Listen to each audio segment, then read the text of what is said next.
again, thanks for the organizing committee for having me here. And I must say that I am petrified because speaking after Professor Raz Dekel, Professor Solberg, of course, Professor Davis, and after lunch, I mean, it's the worst scenario possible. So with this, I'll be very modest in my remarks, but I will try to walk you through my lens of life. And I think that, and I'm saying that always when I start, because sometimes I say hard or maybe harsh statements, and I mean it because usually bioethicists speaks in the language of questions.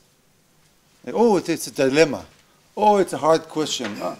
But sometimes the dilemmas must be resolved. A decision must be made. And in that sense, you have this regulatory tone in some of my parole, my sentences, and I apologize in advance for that. But yeah, sometimes when we identify the dilemma, nevertheless, an answer must be given. Do you approve the research protocol or not? So saying, it's a hard question is a privilege that the people in this room would like to have a more concrete guidance. And to that regard, and again, being extremely modest, as I know that I make some harsh statements sometimes, I'm a surgeon by nature, so I cut people's throat with a license. I'm an ENT surgeon. So that's part of my life. And the ethical, legal world is the second part of my life. And I'm very privileged to be really being part of those two worlds. So I'm very much connected to the clinical world, on the one hand, and I sit on several regulatory bodies, the National Research Committee in Israel. I used to sit on the Austrian Biobank Ethics Committee, and the Israeli National Committee on Animal Experimentation, and more. So all these perspectives come very strong when I move to my academic world, which is the world of medicine, the world of, law and bioethics. So with this short introduction about my life, I will try to move to a smaller scale, which is the nano scale that I was going to talk to. Now, one thing, please feel free to stop me in the middle if I made a statement that seems obscure to you, inappropriate, want to ask a question. I'm very much into the discussion mode as opposed to a frontal discussion. And last credit I must give to University of Virginia, where I'm a professor of law there on the faculty, and they've been very generous in allowing me to live in Israel and teach in Virginia, so it's a true privilege in that sense. So, looking at the possible roadmap ahead, and again, by no means in an hour lecture I will be able to canvass the entire roadmap. It's not my intention. My clear intention is to provide to you the complexities of the regulation and the ethics that is underlying the regulation of nanotechnology. And this is a statement I want to make very clear. When I'm saying about regulation, which is the end result, good regulation must be founded on the ethical analysis. So the regulation we see at the end is the end result of good analysis. However, the analysis in nanotechnology, and here I beg to differ with the previous lecture we heard, I think that while nanotechnology doesn't represent maybe only new topics, the multitude of areas invoked by nanotechnology creates a wonderful new landscape. So maybe it's not qualitatively different, but qualitatively definitely, in my opinion, unquestionably is. And therefore we need to design some new tools to deal with the problems such as uncertainty, such as public perception, and regulating with without evidence, and so on and so forth. So I will try to put some emphasis on that as well. Now, these are some, and again, it's not exhaustive list. These are some of the areas that are implicated by nanotechnology. And I'm saying those areas, and I'm putting it out there for one reason. And the reason is that once you realize that you have all those areas involved, you have to think, what does that mean? It means that every area invokes these elements that will clearly fill in the box.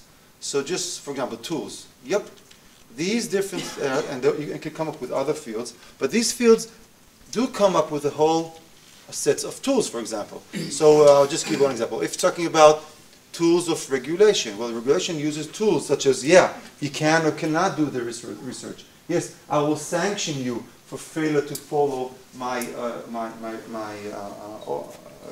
regulation and so on and so forth. The body of knowledge. Well, yeah, ethics. We heard a wonderful lecture before on the ethics. What are the basic tenets? What are the body of knowledge that ethics is relying on? But policy making is also a body of academic knowledge that will show us how to strive to one direction or to other. Just for one example, if I'm a policy maker, I know, for example, that behavioral economics is extremely important. Well, how does that work? Well, just one example. In this room, we have a lot of scientists. I want scientists to follow the regulation. So do I use incentives? Do I have positive incentives? Do I use negative incentives? That is part of what we call the body of knowledge, which allows us to think, will this regulation be effective or not? So, just again, for example, if you say direct-to-consumer genetic testing is wrong, that would be the policy making of a country. Well, was that a wise one? Well, not really, because now we know that people bypass your regulation by going to a different country and getting those tests and coming back again. So the fact that we know that one part of policy is workable or not, and again, looking to the foundation, why will this policy fail? Now, that is something we must take into consideration once we come to regulate or to come design a roadmap of ethical consideration in nanotechnology and similar areas. Law, well, yeah. The know-how or models of operation, these all play a very important role. Because laws that are ineffective, regulations that are ineffective, are toxic. When a scientist says, yeah, we have this ethics committee, but we just give them papers, they sign it back. That minute, the toxic effect of having a non-meaningful law or regulation can have detrimental effects down the line. So we, people that care about the law, care about people looking up to the law, are very concerned with laws that have no effect on people's behavior. Precedents are extremely important, all those fields. So yeah, we have precedents. We have analogies to draw upon. So if I have the stem cell research debate, well, what were the analogies there? We have precedents there. Is it okay to destroy embryos for the progress of science? Is it okay to endanger people with a phase 1 study of embryonic stem cell driven products and so on in similar cases? So we have the precedents. The question is, how are we going to make those precedents work for us and give us good examples and good precedents for the topic that we're dealing with right now, i.e. nanotechnology. And finally, the ethics and the code of conduct of people that we are now dealing with. In other words, if I have in the nanotechnology community now, I'm not incorporating into my ethical analysis the conduct of scientists. I don't appreciate their ethics, what's important to them. And in that way, ethics will be regarded as something that is exterior to the profession and will fail to have a meaningful implementation. These are all very important things. As a person that is trying to implement ethics, you have to be sensitive to that. You cannot be a stranger to the field. You have to be extremely sensitive to the ethics of code of and context of all these involved fields. And I will return to this slide later on in my presentation. Now, these vectors are all at work. So once you realize that, yeah, I'm going to now sit on around the table and discuss nanoparticles or whatever, all those food nanoparticles, all those things that will have to come to a resolution. You must appreciate those vectors at work and then allow them all to have a meaningful voice. Now, I'm saying all this because some would say, you know, why do we need all this? Maybe the scientists can take care of their own issues. Maybe scientists, which are doing now, especially in the basic research study, why should we be bothered with them? Well, already back in 2005, in science, only 11% of Americans think that autoregulation is efficient for nanotechnology. That's an alarming data. That's alarming. Alarming only because if you feel that social perception is important, if you feel that the public support is crucial, then this tells us that we, scientists, are doing something very wrong in losing the public in the process. So the way to do it is that, okay, autoregulation is not good enough. That means that someone else needs to look into what are scientists doing. Now, this is the American sentiment. I suspect that in Europe you might have similar or even maybe stronger adverse sentiment. Yes, Manu? Is this before Wusakong or after Wusakong? Before, after? Korean falsified. I don't think it has any bearing on that. Stem cell research is important, but the negative perceptions around this about the scientific autoregulation concept is well found before the South Korean scandal. Does that surprise you? It surprised me. Close to that study, then Yeah, it surprised me. I'm not sure that I agree with that statement. Oh, you don't agree? Okay, let's look at why not. I think that after the whole scandal, there was a decrease in the support for stem cell research. Decrease. Decrease. That's what I'm saying. So only 11% I was. So that's after. That's what I'm saying. No, even without it, 11% is low enough. Even with or without, I don't care. It's low enough. All right. This is before because this is 2005. That's what I thought. The stem cell case was After that. December 2006. Yeah, I agree. So, and again, I don't think that's that important. 11% is so alarming that scientists need to realize that they're losing the support, and that is something that cannot happen. Okay, so why is nanotechnology regulation ethical analysis an issue? Well, and specifically about nanotechnology, there are three factors are playing in. First of all, we can. Scientific and medical applications is around the corner, and I have a small question mark there. Is it really that? But irrespective if it's true or not, the second prong is important. Governments believe so, and they're mobilizing resources and support to that. So we have the possibility, we have the will to do so, and finally society does seem to be interested in, yeah, what does nanotechnology have to offer. So the hype around it that was mentioned before really plays out because now society really wants it to happen. So if they want it to happen, then there's a wonderful tango here, dance between the fears, the expectation, the promises, and the hype which is building up, and oh, we're still afraid for nanotechnology. So the end result is very clear. While we can do a few things, it seems that society is now demanding a stronger, this is a conclusion, a stronger hold on what's going on in the research arena.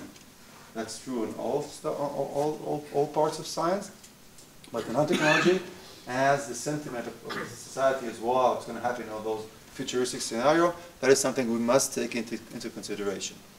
Now, we have some ethical challenges, or have some challenges if we want to, really want to engage in a meaningful ethical analysis of nanotechnology. Now, I would start by saying that nanotechnology is a huge area, and I think it's unrealistic to come up with a single roadmap for all nanotechnology. That will mean absolutely nothing. Because it's such a diverse topic that we need to come up with a stratified, well delineated areas of nanotechnology, and to those specific areas, come up with the right tools to do the ethical analysis. So let's not have it all in one place. Let's have piece by piece, and it's okay to do that. It's completely fine to do that, and the burden is not that awful, and we can come up with a good, sensible tools to make good or reasonable ethical decisions. So, what should we regard? What should we look? What should be encompassed when we have this ethical analysis? So, like I said, defining nanotechnology, identifying the suitable tools to this highly complex landscape, and once you have that toolbox, then deploy that with the right set of regulation. And once you have regulation, the other questions come up. Who should do the regulation? Should we stick to the paradigm that, yeah, people that know the best should do regulations. I'll leave it in the hands of scientists. Well, that's one option. Like I said before, doesn't seem very favorable in the public eye. How to make it happen? How should you make regulation? So should regulation be? Just think of one question or one example. If you have the timeline of your study, when should you have the regulation? Should you have it in the time of conception, when you come up with the idea? Should you have it once you have already arranged all the research and then you want to move forward with it? Should you look at the research only when you want to have it published? As you know, that it cannot get published if you don't have the ethical authorization, the IRB, the ethical committee authorization. At what stage of the process you want to do that? And when you have the regulation, the how question is, what does it mean to have a regulation? For example, it's very rare in today's world to have regulation which has the following: the pre-research approval, the intermediate approval, and the post-research approval. So for example, just one example, if you now authorize a embryonic stem cell research protocol, and you allow them to derive those stem cells. Now they derive those stem cells. What happens with those stem cells? Do they report on it? Can they do other research on it without you knowing? You create a biobank. What the samples can be used for? Who monitors the access to those samples? So all those protocols that started with an ethics review and received the okay from the ethics committee, once you have that okay, is it a free horse running in the fair, or is there a way for you to follow what's going on? So some countries have a stronger, saying, oh, we need you to report to us, and that's mostly when you're talking to the human subject research. On the basic science research, that's very rare. Is that a right protocol? Should we change the way we do that? Should we have a stronger regime of looking into it? And Israel, for example, we don't have that. Once the ethics committee has granted approval, that's it. We never hear back from scientists. We never hear back from the research protocols. It's different with drug research, because they have all the very stringent protocols of reporting and post-marketing surveillance. But in basic science, it doesn't happen. So that's a question we need to think about. Do we care about that? And finally, the dollar, euro, shekel, pound question. Who should be funding the ethical research? And this is similar to the questions we said before. Who should be funding the safety research? Raz mentioned before that. What's going on? So if you would put the safety studies on the shoulders of young startups company, what will happen to those young startups companies? They will die in the process because they won't be able to sustain. Do we want those young startups company to fall apart? No, we don't want. But there's a public interest in making those those processes successful.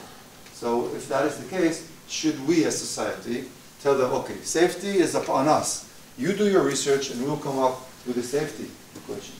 That's a true question. Again, not a philosophical one, not a theoretical one.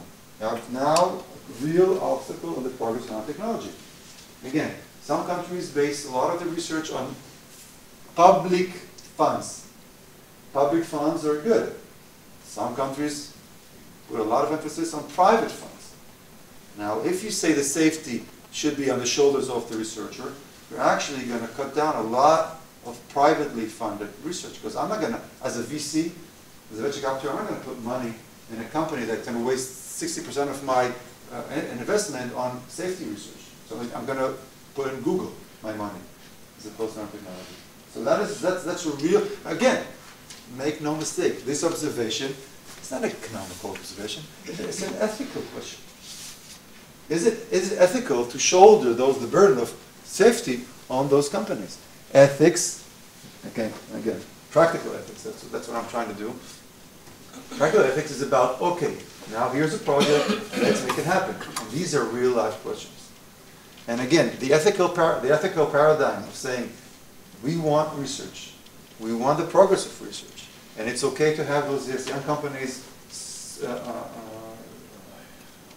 survive and success, that's a public interest. So these questions, of course, needs to be answered in the way we decide in the ethical way. So Again, is it okay to put on safe nanotechnology as opposed to having vaccines? It's a good question. I think it's a valid question. But in my opinion, this is something that society needs to decide upon. And clearly, we cannot put all the money in clean waters and fighting cholera, which is affecting 90% of the world. That's not the way science and society will progress. People are really afraid about ethical analysis because, you know, those ethicists sit at those committees, make those wild arguments, and completely irrelevant ones. Let us have science. Let us move science forward. So I am completely aware of this fear, and this is something we have to be attuned to. So when I come to my work as an ethicist, I always try to say that I am confined to what I think is practical ethics nowadays. And so I'm pure ethicists look down on us because we're practical ethicists. We don't do all. And in that sense, I said, okay, now I have the resources to deal with real problems. The futuristic one, let's leave into the future right now. Oh, you know, you set out the genie from the bottle, you won't be able to return it there. Okay, that's an argument. But I have some more pressing one that seems to be a bit more relevant right now. Well, why am I saying this? There was a beautiful piece in 2003 by the guys from Peter Singer and his team from Toronto, and there was a seminar article said, "Mind the gap." Article says, "Hey, be careful of nanotechnology. We cannot proceed with nanotechnology without having the ethical paradigm to start it, to make it happen." 6 years later, the group from Germany, I believe, wrote the paper "Mind the Gap Revisited," and that was in Nature. And their sentence was the following: "Beware of speculative nanoethics." So this goes to the when question. Remember? When. So should that be a prerequisite to embark on nanotechnology? Oh, don't do it until we have the ethical paradigm to allow you to do it. And here what they said: speculative ethics possesses a twofold danger. Present developments are not questioned because no one is paying attention to them. And worries about the most futuristic vision of nanotechnology can cast a shadow on all ongoing work in nanoscience and technology. By focusing on specific areas of research, where they are coming from and where are they taking us, better choices can be made and meaningful public debate will be possible. And I think in this is a slide or paper that was really calling on the accountability of ethicists. Again, accountability of ethicists. Why is that so? Because it's so easy to intimidate the public. It's so easy to cast a shadow on, ooh, what's going to happen? And people easily buy into that. And therefore, ethicists, when they are deliberating and when they are voicing their concerns, they have to have this accountability and responsibility, because the stronger the needed reservations could be created. So when I'm talking about a roadmap, and ethics, and again practical ethics, there's two ways to create paradigms, to create basic ideas and tenets of ethics. The one is the ex ante, the one the ex post. The ex ante is the more theoretical, the right way in a way, if you want, where you identify the core values of a society, interest, relative weight between them. And then once you have that, okay, now let's discuss, is it okay to have a study on nanoparticles with gold injected into the, passing the brain barrier, the BBB, the brain-blood barrier, with ultrasound. So that's then you say, okay, after we identified interest of society, progress of science, we have the value of autonomy, we have the value of sanctity of life, we have and then you come up, you have a relative weight of each interest, and they say, okay, now we have an equation, put the numbers in, and you have the end result, ex ante. Quite frankly, rarely used, rarely used in real life. Rarely possible. Rarely possible, yeah. But nevertheless, I could say it's the aspired way to do things. In real life, because science always surprises us, always beat our wildest expectation. We use the ex post one. So we have you provide, somebody comes to the ethics committee in Oslo's university, and the ethics committee is giving okay, go, no go. So I look at 100 decisions of the ethics committee on Oslo University, and then I do a retrospect analysis. Okay, why did they allow this research? Why did they disallow this research? Why was this research discontinued? And from there you can elucidate. You can find, decipher the tenets and the interests and the values that the ethics committee in the University of Oslo thought were important. There's two good things about it and two bad things about the ex post. The first bad thing I would say is that it's casuistic. Because, you know, someday, the 1st of July, there's sun outside, and people are very happy. And in December, it's really cold, so maybe people are not happy. Could that affect the results? Of course it can. We have all the studies in law, the judges are completely reactive to the way they live, and then the wife or the husband make them upset. We have all those behavioral attributions to making calls. So remember the first slide? I saw the tools. So we know that in lawmaking, behavioral components and irrationality plays a very strong role. So in the ex post, being casuistic will eventually create a non-harmonized system. So do we want that? So that's the one bad thing. The second thing is precedents are very hard to live in because it's hard to come with a precedent when you don't have the concrete agenda. The good thing about casuistic and about ex post is that, yeah, that's real life. You have the flexibility to meet the needs of your researchers. And secondly, yeah, you can have a temporal input, meaning, yeah, I'm attuned to the changes of time and changes of when things we think are important or not, and we can react to mistakes we did. When you have the ex ante, to change the big rule, it's a problem. But the ex post, it's a bit easier, so you're more flexible. So again, the scientific world being so dramatically evolving, that's something you might want. Nevertheless, understanding the methodology is important. If you know the methodology, you can appreciate the pros and cons and react to them. Yes, sir. Thank you for that. Just for clarity. Sure. So is this supposed to be two ways in which applied ethics works? Correct.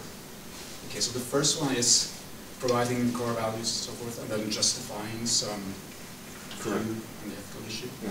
While the other is to observe what someone thinks about an ethical issue and then explain why they think so. Well, I think about the next post, it's easy not to go for thinking, but going for decisions. What did the RB actually decide? I'll give you another. Take another example. Okay. I'm going to go now. Which country are you from? Norway. Norway. I'll go to Norway now. I'm going to sit in the parliament and read all the resolutions of the Norway parliament on reproductive medicine. Give me those 5, 10, 15 legislation, and I will be able to extract for you the core tenets of the Norwegian society in the last 50 years.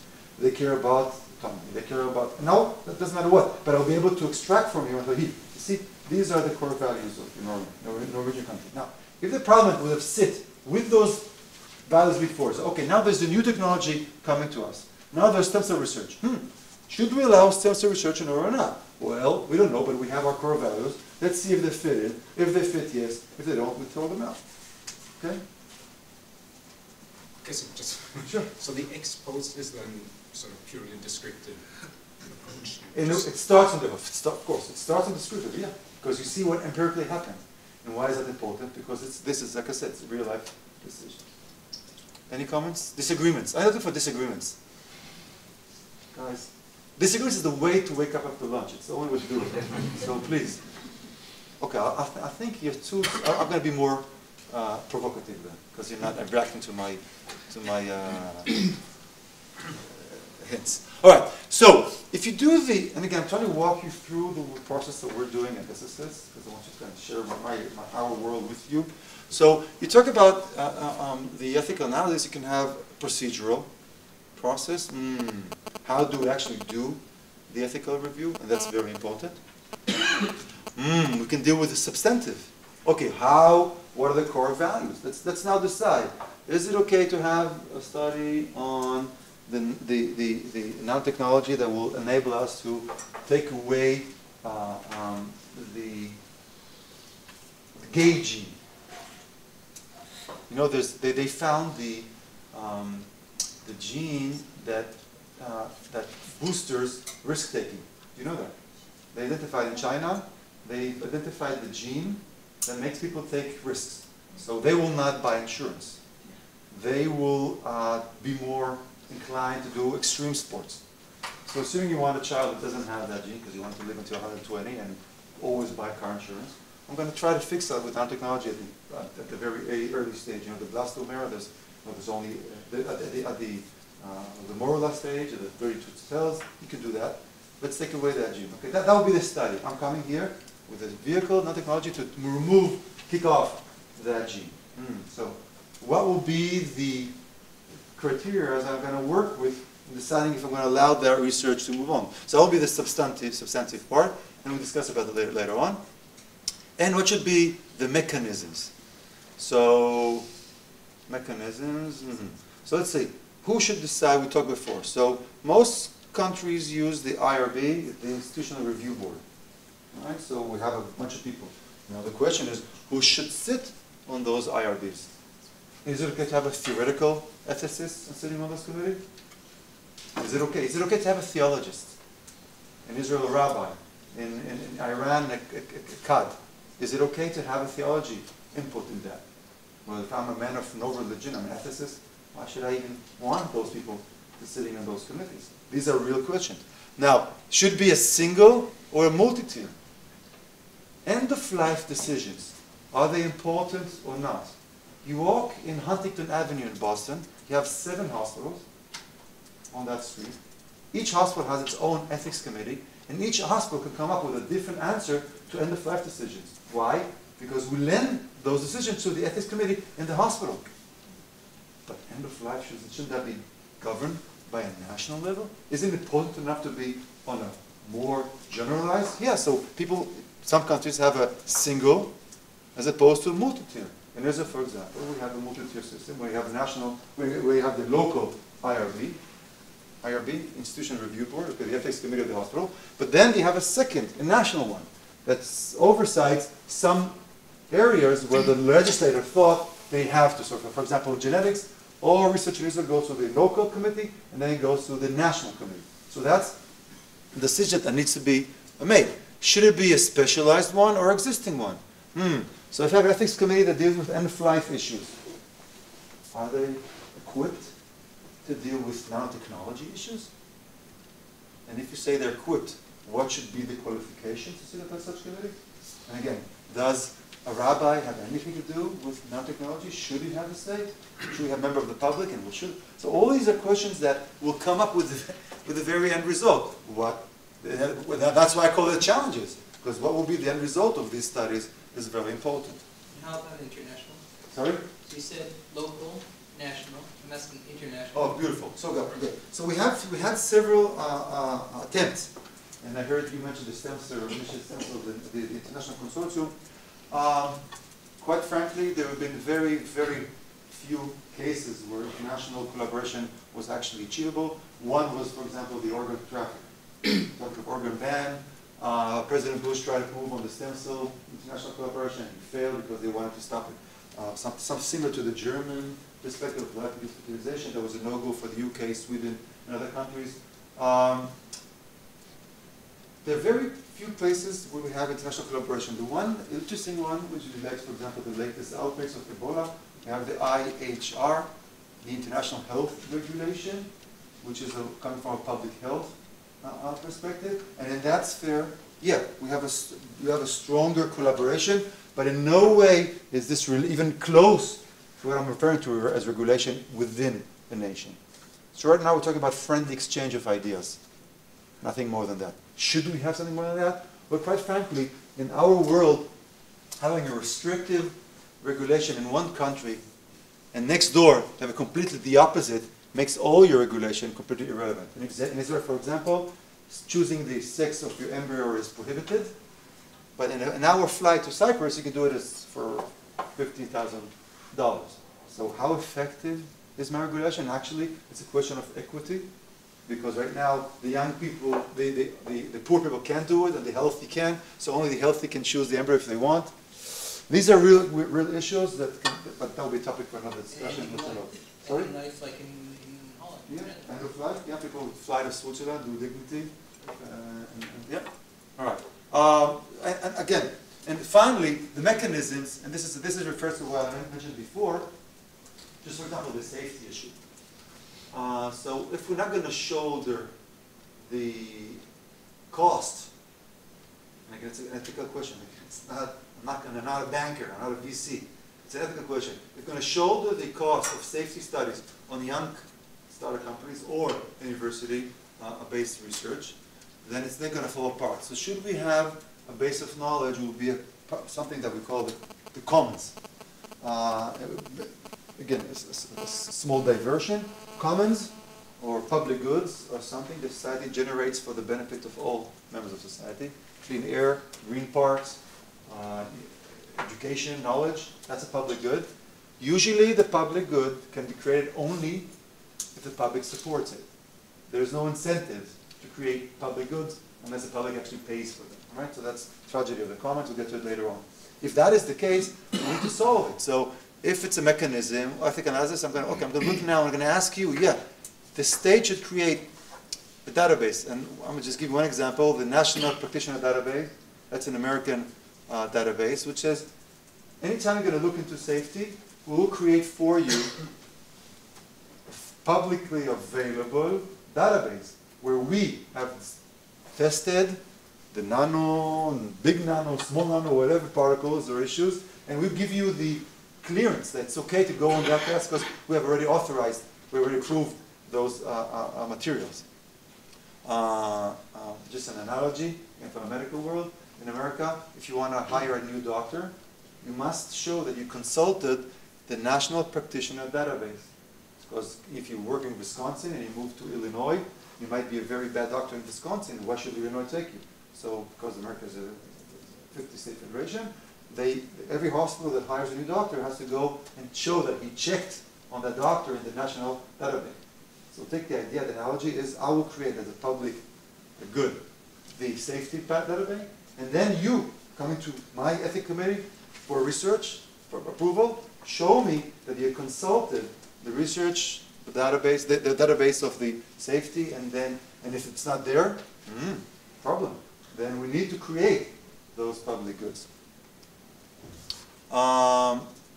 Clearly, the way to also add to the ethical review, except for the IRB, like I said, the ex ante ex post is also the audit.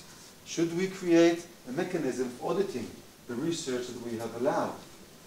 Well, some people think that that's very intrusive. So somebody can come to my lab and tell me what I'm doing. Well, actually, it's happening in the world. The HFEA, the Human Fertilization and Embryonic Authority, is doing exactly that. In the UK, all reproductive medicine laboratories are under the audit of the government. And they come in and they say and ask questions about what happened to these 3 embryos, what was the fate of that, show me the test you did, did you do chromosome analysis and show me? So we have precedents where, again, if the stakes are high enough, I will invest in the audit process. How many of you scientists like the idea of audit? Please raise your hands. How many of you dislike the idea of audit? Please raise your hands. Okay, now tell me why. Who's auditing? Who is going to be your peers. You work in the University of? I have been frequently in ethical boards, and I'm a surgeon as you are. I'm very much afraid of who is going to audit me and what is his knowledge about that. Cool. And I'm afraid that frequently, a very tough, structured organization will just prolong things and make things just more difficult. Yeah. And I'm not speaking necessarily about stem cells, which are a very sensitive area about anything else. Yeah. It is, again, this is, I'm not going to take the public to this, the audience to this idea, but think about peer review of your surgery results. Is that okay or not? depends who's peer reviewing. Okay, done. So assuming we find the good peers, yes, I so we would get like good peers, you would like that. The question is where is it going to be published and how is it going to affect me? I disagree with the American system Beautiful, of beautiful. peer reviewing in medicine. In medicine. I think it is not good and not correct from the surgeon's point of view. Okay. But I agree that my results have to be peer reviewed. Wonderful. So let's just agree now about the concept of peer review. How to do it? Let's open that to debate. And Wonderful. who Okay, thank you. benefits from the results? Wonderful. Okay, Do you good. think that patients can really understand the peer review results? Okay, so this is For the clinical. society. No, but it's a decided question. But I would say the following: I would very much like to see the audit process as a meaningful collegial for pro-science process. Once we get it wrong, your reservations are well accepted. But at least until proven otherwise, I would assume the same way we have peer review on journals, articles, we have our peers who do peer review all the time. What's wrong? Why are we so into don't get into my lab attitude? Yeah, please. Maybe you can the openness, the openness now that we're transparent. And you know what? This will lead me to the next slide in a second. All right. And this we'll talk about this. But a word about the substantive part. So this was about the challenges of the review, the procedural aspect. The next one is the substantive one. And this is something that I want to reconcile with our previous fabulous speaker. The FDA just issued a few months ago the following. The overall thrust of the FDA approach to regulation of products derived through nanotechnology remains unchanged. FDA will continue to regulate those products under its existing authority, i.e. not establishing any nanotechnology-specific regulatory definitions or processes. So that echoes what we heard before, that there are some new interesting things, but however we don't find it inherently different. Good. This relates to the Food and Drug Administration, the FDA. It relates to the packaging and the food additive. Now that they're moving now to the nanoscale process, so they decided not to make that exception. This is very important, guys. If you put exceptionalism in your browsers, you will find hundreds of articles deciding, is it okay to parcel, to break down science, technology, and medicine into sub-areas, or we should have a more generalized discussion. So when genetics hit the fan, should we have genetic legislation? Should we have genetics regulation? Or is it okay to put it onto the general medical infrastructure of ethics and law? Most people thought, and most legislators in the world thought that genetics should receive a separate regulation. And as a matter of fact, every country represented here in this room has specific genetic legislation, even though it can easily go into the medical one. So we have, because we thought genetics was unique, was so special. Should nanotechnology be exceptional or not? Well, that is one of the debates. Like I said before, I have a sense that some areas require exceptional treatment, but again, I might be a minority in this concept. Okay, and indeed, when you think about why it should be exceptional, in the famous article I mentioned before, the Mind the Gap paper from 2003, even though they came up with a very strong statement, "Whoa, nanotechnology," they actually needed to identify the unique aspects of nanotechnology, they came up with a very meager, and I would say even shallow, a list. Quality. Make sure that developing countries are part of the game. Okay, I agree. Privacy and security. Well, we can have all those devices, nanotechnology that will go into our brains, that will be able to read our dreams and tell where we are. All right. Environmental harms.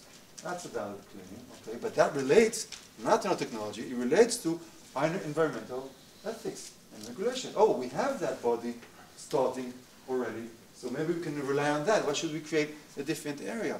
And what about the man-machine interface? The singularity concept. They didn't use the word singularity. It wasn't there at the time. But nevertheless, that's what they meant. Are we creating a new creature as a new phase of evolution?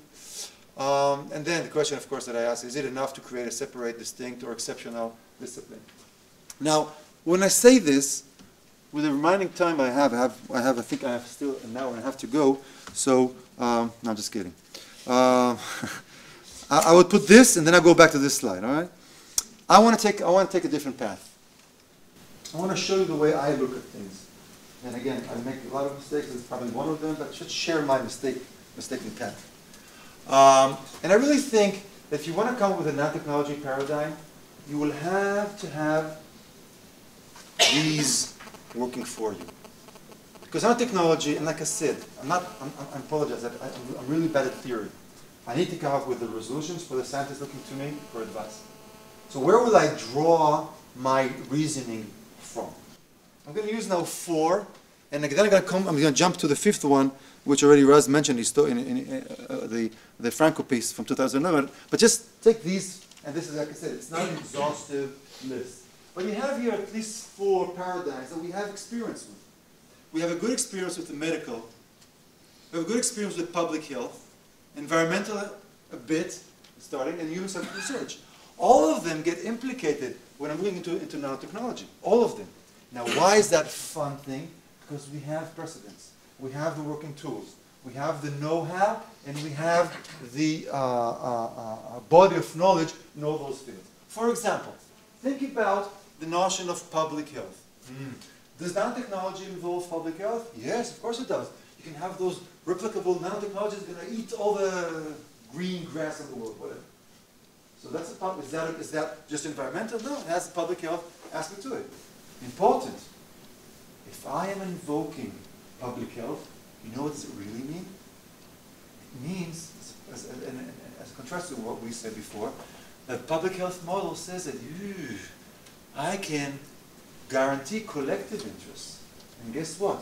In public health, when we guarantee collective interests, we can use even state powers. Think about vaccination. Yeah, you cannot go to school if you haven't been vaccinated. That's the use of state powers to make things happen. So if you invoke the public health model, that means that we have a whole list. I'll show you the following slide here. Framework for graphic analysis of public health, the Childress piece from 2004, mapping the terrain, very important one. So look at the list of the tools I'm going to use if somebody comes to my committee or to the parliament with a research protocol that invokes public health. Yeah, show me that you can really produce the benefits that so the science is valid. Avoid, prevent, or remove harm. That's something you have to make sure that's going to happen. Utility, that's a public health, very strong one.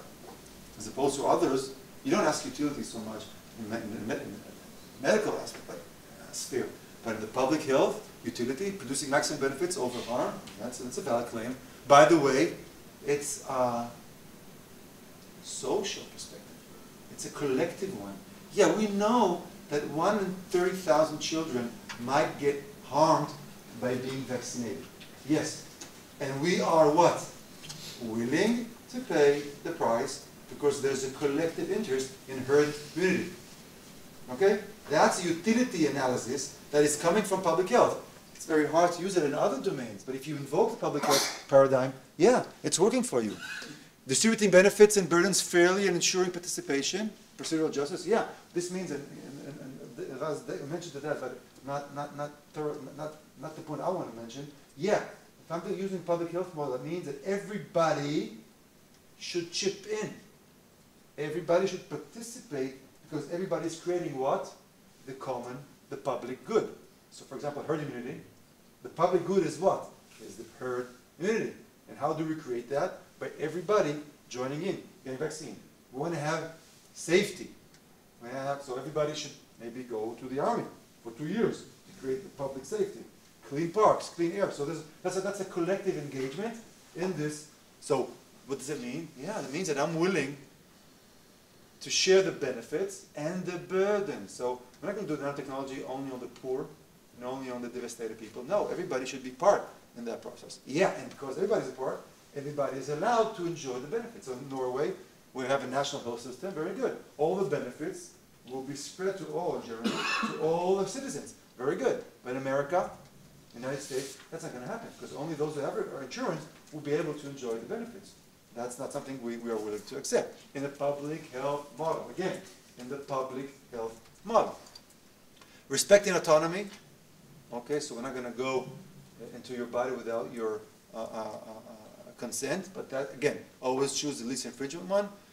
Protecting privacy and confidentiality. Transparency, so important. I'll say something about it in a second. Keeping promises and commitment. Again, if it's a public health tool, and I, the president of whatever, I, the prime minister, I made a promise in the public health model, yeah, I will stand by that promise, because otherwise I lose the public trust and support. And that's why maintaining public trust is important. So but these are all coming from where? Just from one area of public health. Does public health is involved in nanotechnology? The answer is yes. So that's one set of tools. And transparency, I will skip the slide in the sake of time, but just one word, but transparency. I'll just read it out, this is important. The case of interest, okay. By its very nature, determination of equivalence requires an understanding of the relevant variables that makes two products equivalent. This relates to if you change the composition from a non-nano to nano property. Well, that means to what? To the extent that one product has nanotechnology, it can only be determined equivalent to another product if the same particle is presented in the same form. It's not the same form if they cannot validly find the product is substantially equivalent. But what this all means? Well, transparency. We, the public, we should know what's going on. If somebody will not tell us what's going on, then again, the trust will be lost. So transparency is, like I said, is part of the agenda of the public health. Maybe I just want to say a few things about this one. Yeah, so this is the public health model. The medical model, well, we know. In the nanomed world, if it relates to medicine, we heard before, autonomy, beneficence, non-maleficence, human dignity, justice plays in. But is this the right model? We heard here before the Franco piece, and he takes the exposure in workers. I'm not going to waste your time about this, but he uses these four paradigms of beneficence and maleficence and autonomy and justice, and he kind of forced it on the workers' occupational. Come on, guys, it's completely the wrong paradigm. This is a medical paradigm, and this is occupational health. It has a different paradigm altogether. So this shows us that there shouldn't be just one paradigm. At work, we have several ones. So that's why a nuanced concept, saying what each paradigms bring to the table is something so important. And that's why I said nanotechnology really invokes many fields, and we need to come up with a good list and a good way to utilize the frameworks we have already at hand to make them relevant to nanotechnology. So human-centered research, wow, we know that. We have a lot of experience with that. So we have the Helsinki Declaration, which is helpful. But how helpful it is, that's another question, because we have to adapt that to the nanotechnology world. I loved your comment before. Yeah, freedom of expression, freedom of academic, economic expression. But guess what? The startup companies, the research university that has an application for a research grant, yeah. Part of his rights, and part of the accepted ethical paradigm says, yeah, progressing science and having the free exercise of his knowledge and skills is an ethical, is part of the ethical picture that we should consider as well. Environmental ethics is something that I don't deal in my daily life, but it's important, again, another exhaustive list of things that could be important in the discussion. But again, Raz, was very important to talk about the data that is missing now in the debate, but of course the precaution principle, and you heard I'm sure, you're all versed with the precaution principle, the Rio de Janeiro agreements, and the need to have to make sure sustainability is something that we owe for the next generation. But they will all play in when we come to discuss, again, I'm not doing a theoretical one. I need all that at my disposal when I'm looking into a research protocol. Now, we made that, and that's again, okay, so now we have to make decisions. It's not theoretical. So what happens if you have clashes between those paradigms that now you're working with? So for example, autonomy, let's say just take the human-centered research versus the medical one. It's my body. I'm willing to take the risk of having nanoparticles injected into my brain. I'm willing to do it. Well, if you take autonomy all the way to the extent, so you can do it. And in Norway, you can die if you refuse medical treatment. he can say, I will die with my refusal. In Israel, you cannot, you'll be treated. But that's such a story. Is it ethical? Yeah, is it ethical? So here's the clash. I'm willing to do it, but we have all of the research that governs human subject research. The ethics says, no, you can't do that. But the person says, I'm willing to. It's my life, my body. Okay, so take that, and you move it, and you have all those clashes that you need to make yourself. So now the second stage in your thinking process, okay, and that should be the exercise. The coming time is, okay, now let's us, on the right side, put all the interests we care for, and then we give them relative weight. Because right now we have two reasonable interests, and now there's a clash. So you need to decide which one will have precedent over the second one. Or another clash. Who should bear the cost of proving safe versus the tragedy of the commons, like I said before? Well, tragedy of the commons, if the society will not create the safety database which I mentioned before, that's not going to happen. So we're going to crush, like I said, the young companies.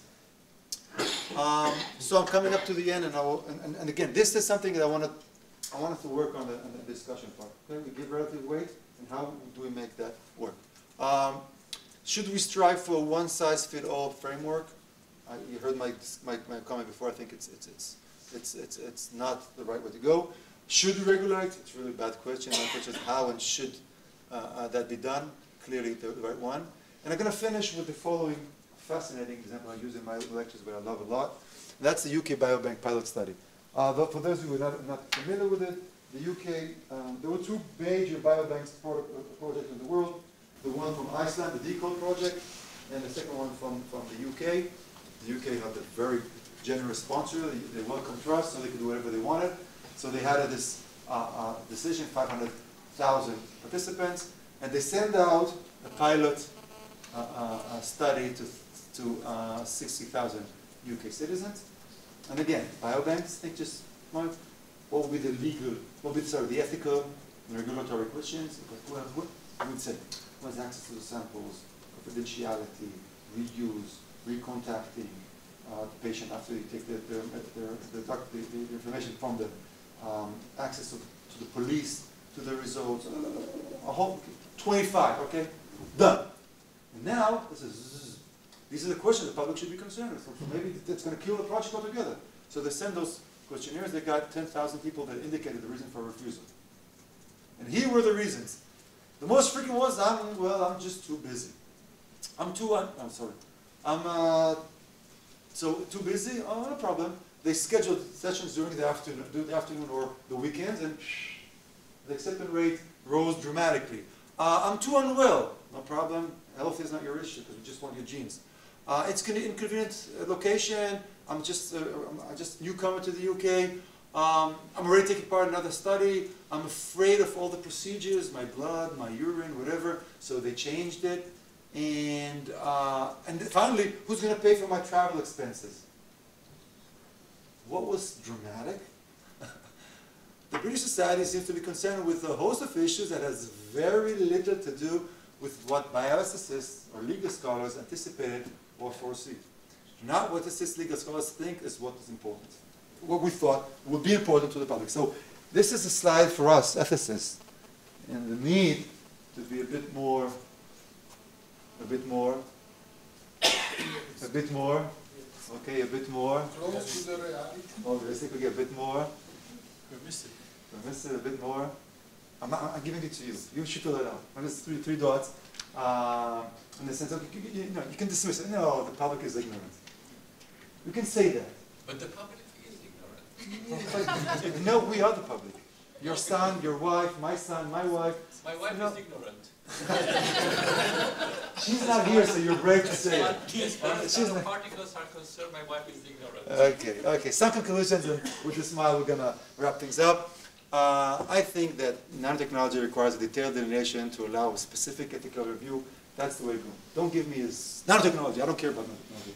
Tell me about nanoparticles, tell me about whatever, clothes, sensors. That's the way I will be able, because I have so much to draw from to come up with a reasonable, sensible, practical, and affordable ethical review.